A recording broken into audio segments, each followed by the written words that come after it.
Hello friends, नमस्कार। तो कैसे आप सब? आई होप कि आप सब लोग अच्छे होंगे। तो फ्रेंड्स, आज की क्लास में हम आप लोग को पढ़ाने वाले हैं क्लास 10th के मैथ का चैप्टर जो समांतर श्रेणियाँ। ये बहुत ही इम्पॉर्टेंट और एग्ज़ाम के दृष्टिकोण से बहुत ही महत्वपूर्ण है।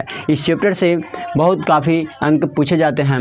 तो आइए ज़्यादा देर न करते हुए इस वीडियो को हम स्टार्ट करते हैं।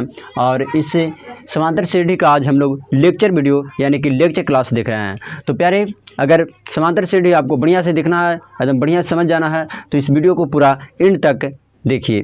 आइए फिर, अनुक्रम संख्या का वैसा समूह जो पूर्व संख्या का क्या करता है, तो अनुकरण करता है। संख्या का वैसा समूह जो पूर्व संख्या का क्या करता है, अनुकरण करता है, उसे क्या कहते हैं, अनुक्रम कहते हैं। जैसे 1 2 3 4 5 इंडेफिनाइट तक यानी कि जाएगा। संख्या का वैसा समूह जो पूर्व संख्या का यानी कि पहले वाली संख्या का क्या करेगा, अनुकरण करेगा। जैसे 1 के बाद कितना 2, यानी कि पहले का संख्या 1 था और 1 इसमें जुट गया तो आ गया 2 के बाद ये 3, यानी कि इसमें भी 1 और इसमें भी 1 जुड़ गया तो फिर आ गया 3, और फिर इसमें भी 1 जुड़ जाएगा तो ये आ जाएगा 4। यानी कि संख्याओं के बीच का अंतर कितना है, 1 हो रहा है। तो पहले का संख्या का बीच के अंतर कितना था, 1। दूसरा दोनों संख्या के बीच के अंतर भी 1 है। तीसरा के भी दोनों संख्या के बीच के अंतर 1 है। यानी पहले वाला संख्या का क्या कर रहा है, अनुकरण कर रहा है, यानी कि पूर्व संख्या का क्या कर रहा है, अनुकरण कर रहा है। उसे क्या कहेंगे, अनुक्रम कहेंगे। आइए नेक्स्ट है कि अनुक्रम का पद क्या है। तो प्यारे, आप लोग ध्यान से सुनिएगा कि अनुक्रम के समूह में जो सदस्य उपस्थित है, अनुक्रम के समूह में जो सदस्य उपस्थित है उसे क्या कहेंगे, तो अनुक्रम का पद कहेंगे। उसे क्या कहेंगे, अनुक्रम का पद कहेंगे। अनुक्रम के समूह, तो अनुक्रम का समूह यही ना है। देखिए, ध्यान से देखिएगा फ्रेंड्स, अनुक्रम का समूह जो है 1 2 3 4 5 6 इंडेफिनाइट तक, अनुक्रम का समूह यही है। तो देखिए, अनुक्रम का समूह में जो उपस्थित सदस्य, तो देखिए 1 अनुक्रम के समूह में उपस्थित है, 2 अनुक्रम के समूह में उपस्थित है, 3, यानी कि इस तरह से अनुक्रम के समूह में जो सदस्य उपस्थित रहते हैं उसे अनुक्रम का पद कहा जाता है, उसे अनुक्रम का पद कहा जाता है। नेक्स्ट प्यारे, समांतर श्रेणी क्या है। समांतर श्रेणी क्या है, तो समांतर श्रेणी का मतलब क्या होता है कि एक पर एक, है ना, बढ़ते चल जाना। तो जैसे देखिएगा, वैसा श्रेणी जिसमें पदों के बीच का अंतर क्या होगा, समान होगा। वैसा श्रेणी जिसमें पदों का बीच का अंतर क्या होगा, समान होगा, उसे क्या कहेंगे, तो समांतर श्रेणी कहेंगे। उसे क्या कहेंगे, समांतर श्रेणी कहेंगे। वैसा श्रेणी जिसमें पदों के बीच का अंतर क्या होगा, समान। जैसे देखिए 1 2 3 4 इंडेफिनाइट एपी में है। कहने का मतलब है कि 1 और 2, तो 1 और 2 के बीच का अंतर कितना है, 1 और 2 के बीच का अंतर कितना है, 1।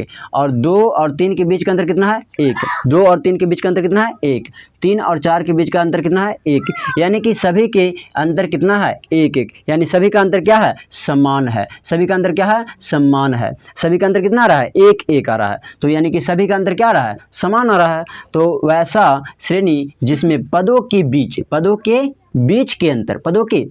का अंतर क्या होगा, समान होगा, उसे समांतर श्रेणी कहेंगे। सर्वांतर, प्यारे, सर्वांतर क्या है, तो समांतर श्रेणी के पदों के बीच का जो अंतर होता है, समांतर श्रेणी के पदों के बीच का अंतर, समांतर श्रेणी के पदों के बीच का अंतर, समांतर श्रेणी के पदों के बीच का अंतर को ही क्या कहेंगे, सर्वांतर। जैसे ये देखिए समांतर श्रेणी है ना, तो इसके बीच का अंतर कितना रहा था, तो 2 में से 1 जाएगा तो कितना, 1। तो ये 1 जो आया ना, ये क्या कहलाएगा, तो ये सर्वांतर कहलाएगा। और सर्वांतर को प्यारे ABCD के छोटा वाले डी से सूचित किया जाता है। ABCD के छोटा वाला डी से सूचित किया जाता है। जैसे देखिए, समांतर श्रेणी 1 दिया हुआ है। अब इसके पदों के बीच का अंतर निकालेंगे। तो देखिए, पहला को मानते हैं T1, दूसरा को मानते हैं T2 और तीसरा को T3, T4, T5, इसी तरह से आगे बढ़ता चला जाता है। तो अगर जो T1 है इसे क्या बोलते हैं हम लोग, ए बोलते हैं। ए मतलब क्या, प्रथम पद। क्या बोलते हैं, प्रथम पद। ए मतलब क्या होता है, प्रथम पद होता है।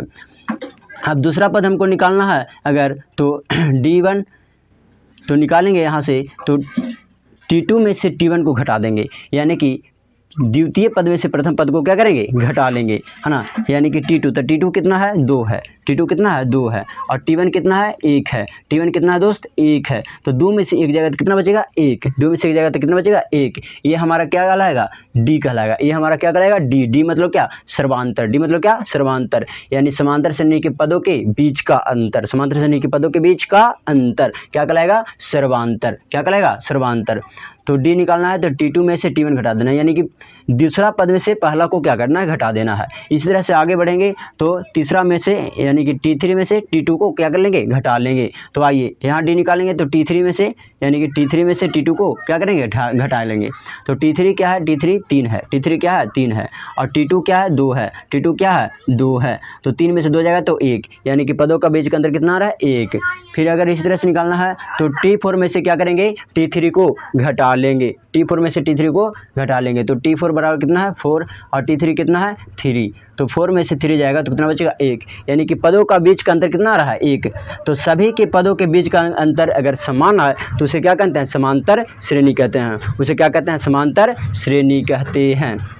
आइए आगे देखिएगा फ्रेंड्स कि अगर इस तरह से आपको दिया रहे कि 1 2 3 4 डॉट डॉट डॉट 10 AP में है, यानी कि अंक यहाँ पे दिया हुआ रहे तो बोलेंगे कि कैसा AP है, परिमित AP है। कैसा AP है, परिमित AP है।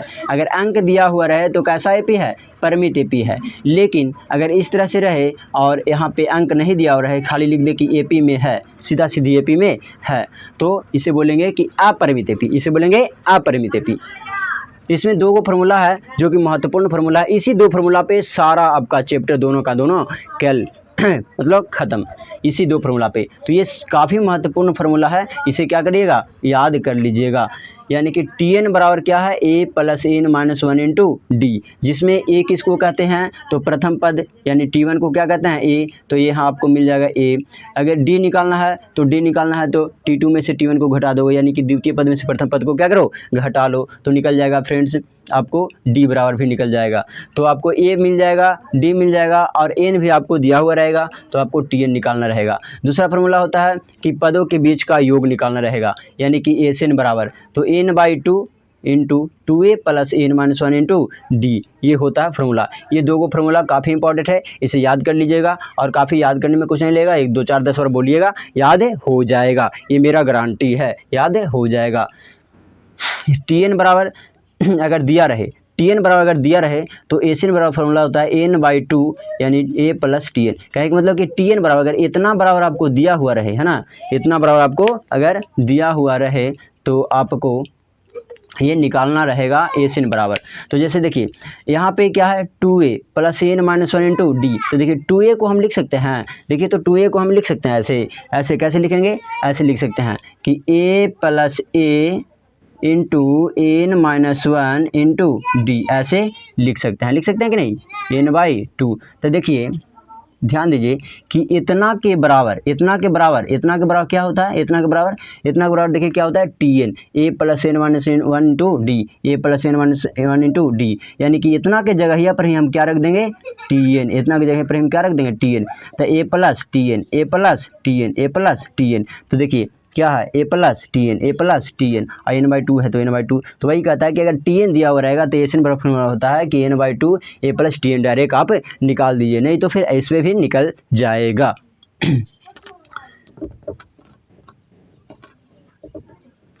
निकल जाएगा। तो प्यारे, आई होप कि आप लोग को ये वीडियो पूरी तरह से समझ में आया होगा। कल हम इसका नेक्स्ट जो वीडियो लाएंगे वो आपको क्वेश्चन आंसर सॉल्यूशन का रहेगा। तो निरंतर इस वीडियो को देखते चलिए, आपको सारा AP ख़त्म हो जाएगा। और क्लास 10 के एग्ज़ाम जो बिहार बोर्ड के एग्ज़ाम हो गए अगली बार 2024 में, इससे काफ़ी प्रश्न पूछे जाते हैं और हर एक प्रश्न आपको हम लड़वाएंगे एग्ज़ाम में। तो मिलते हैं फिर नेक्स्ट क्लास में, तब तक के लिए बाय।